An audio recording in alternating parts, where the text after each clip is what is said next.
So I'm here with the Reverend Faith Fowler at Plum Hollow Country Club. My name's Rob Sickles. I'm a co-chair of the Cass Charity Outing event this year and have been for the last 3 years, along with Mark Swanson.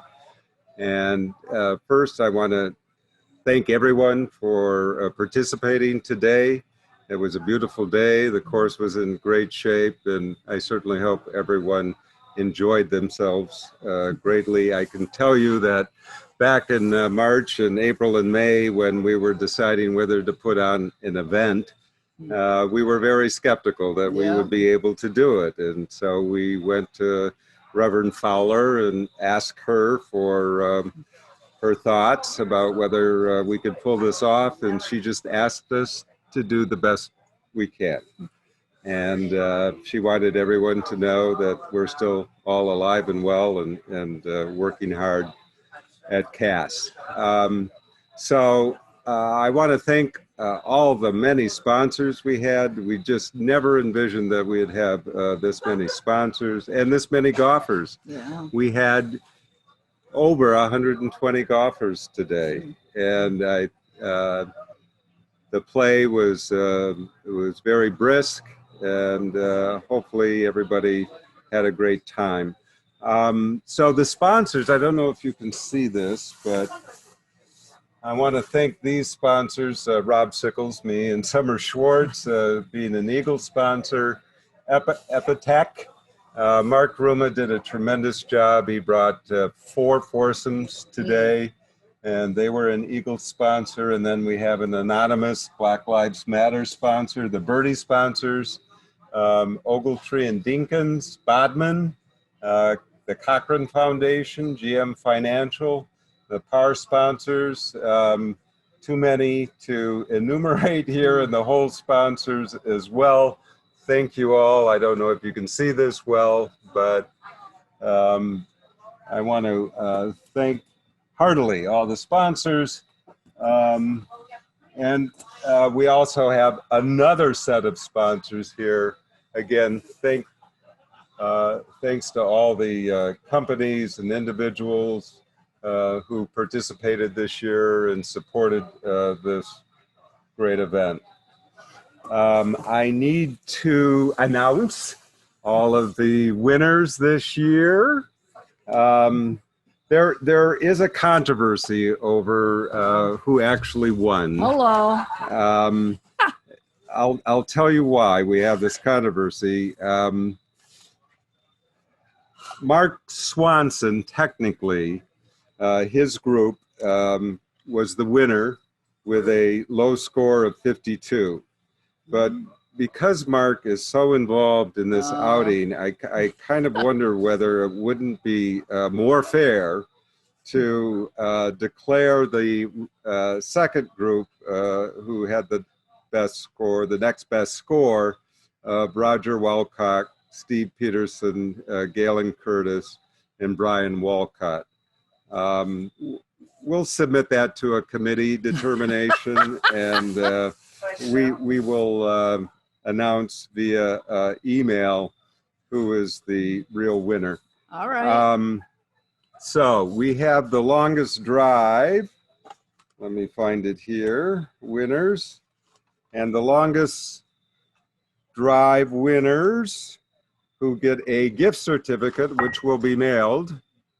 A gift certificate to Carl's, a $50 gift certificate. Nice. Leo Bartley was the longest drive. He crushed the ball on number 17. Nice. And then another gift certificate to the women's long drive, Kelly Sear, S-E-R-R. Sear.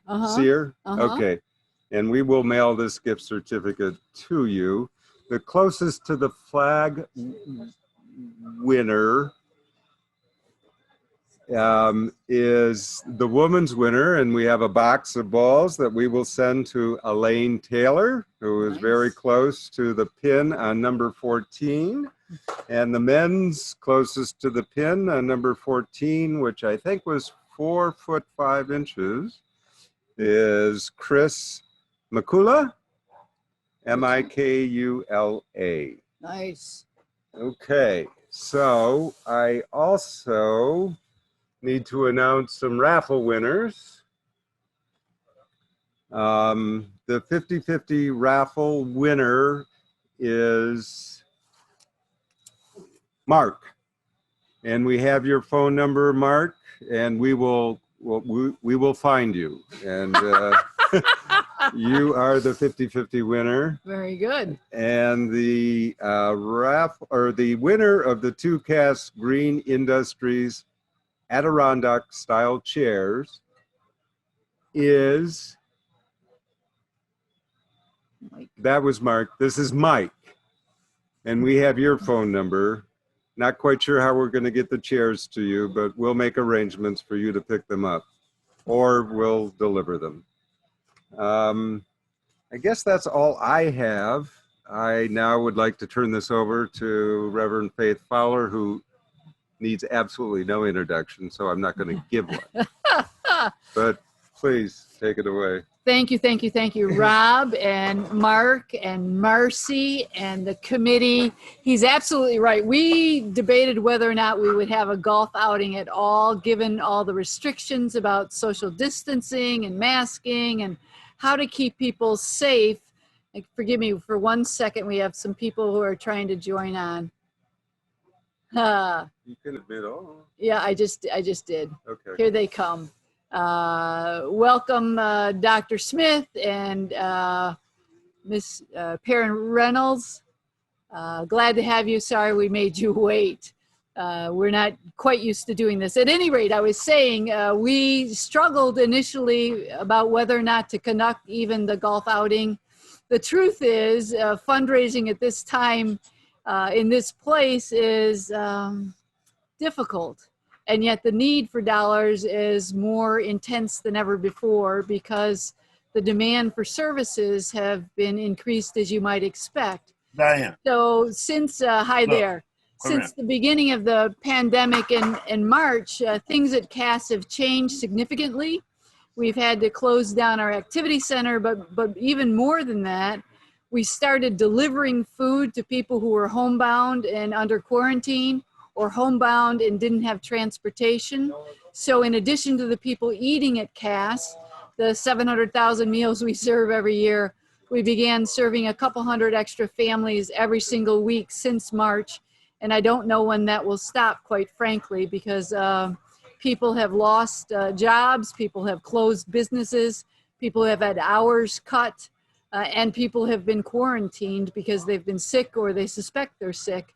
And so they need the extra help. People have been very, very generous in helping us stay up with the demand for food, and some even helping with the price of gasoline to keep our vehicles on the road every day, delivering food. The other big change that you might anticipate is our medical clinics have had to recalibrate because we had to deal with all of the safety issues related to COVID, and yet still people were sick. Still people had cancer and diabetes and high blood pressure and heart disease.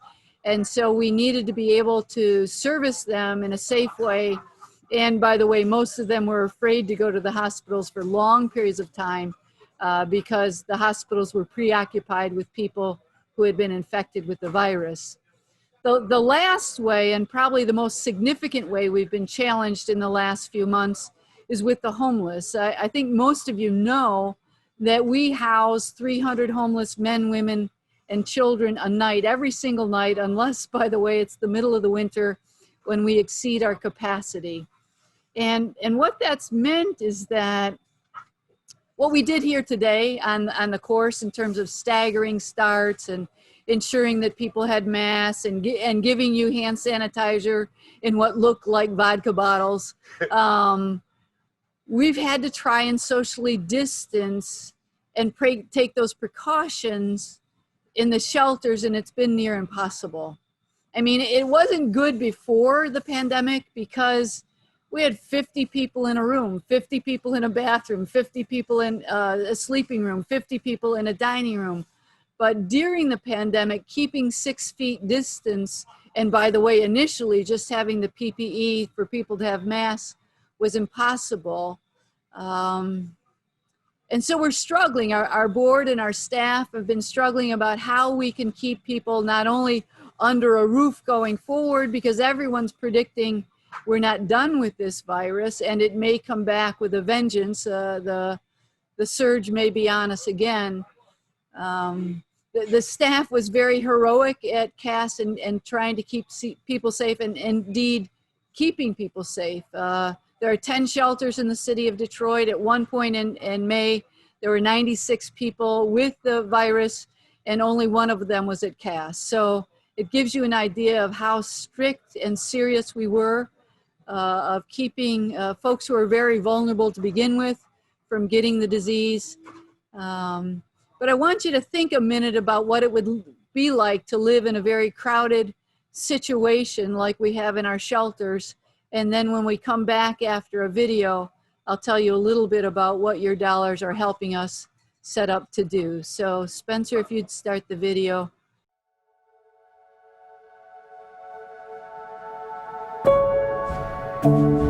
This is my first time ever being in a shelter or first time ever being homeless. It's hard. I mean, I'm not gonna tell no tale. It'll make you cry when your first time coming up in here and you see some of the things go on. It'll literally make you cry.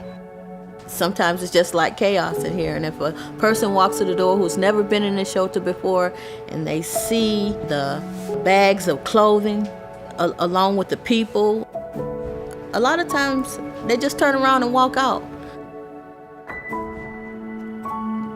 They'd rather sleep in their car. They'd rather stay on the street where they were, in an abandoned home. I mean, it made me cry, it made me want to run a couple of times. So social distancing here at the shelters have been almost impossible, simply because of the way the architecture of the rooms, how many families we have in the rooms, and the abundance of people that we've had to take in so that they couldn't be out on the street. It's a little rough, but when you have people that haven't been in the same environment together, and then you get closed in together, everybody got their different opinions, and they got to get used to just being around each other. We're almost always overcapacitated simply because there's not a lot of shelters here in the city of Detroit, and there's no other places for the individuals to go. It's a tough job to do, especially when you have individuals that you can't necessarily serve the way that they need it. If I won the lottery and I could build a shelter for the people, each person would have their own individual room. Having their own space and being able to have whole households, mom and dad or single dad and children in their own rooms with the respect of their own space, how they can treat it, I believe it'll be beneficial for everyone. We were so close together. You'd be worried about stepping on somebody or babies waking up in the middle of the night and they tell you to walk out the room, but you can't go nowhere because you're right there in the middle. But if you got a single room, it'll take pressure mentally off the mothers. Before, I had my 4-bedroom home, 2-car garage.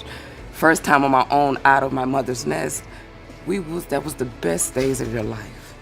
If we was able to get all in one room, it would be like a remembrance of a home. I'll take that over anything. Over anything.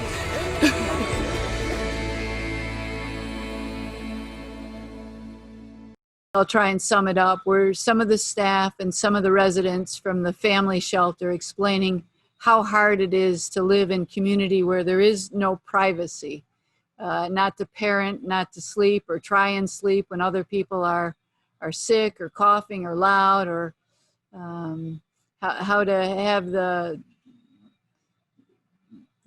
dignity of having a door you can close, to have some time alone or time to parent your children. So really that's what we're working on for this winter, if at all possible. And some of the funds raised today will help us establish a new place where we can keep people safe by giving them a room, maybe not their own private bathroom, but a room where they can sleep and know that they're going to be okay, as well as a roof, as well as a shelter, as well as food.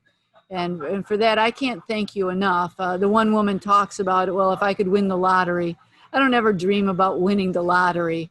I dream of days like today where people step up, corporate people, church people, community people, not only golf and have a good time, but help us raise unrestricted dollars so we can respond to the ocean of need that's out there that's really been exposed during this pandemic. So, you know, I wish we could be together personally so I could thank you and maybe even give you a hug, but I wouldn't want to go to pandemic prison for doing so. The truth is I'm overjoyed at how well the day turned out and all the people who made it happen, including you. I'm told by Rob we made one omission, and that is we forgot to announce the church winner. Evidently, the Osborne team had a score of 59. That doesn't mean the other churches were losers. If you came today, you were a winner because you helped us prepare for the future and to help people who don't have many other resources without us. So thank you, thank you, thank you. And God bless you. And we hope to see you again next year. Every year it grows in terms of enthusiasm and connections and networks and fun, but the way it helps us do our work at CAST. So thank you so much. Have a great night. Bye-bye.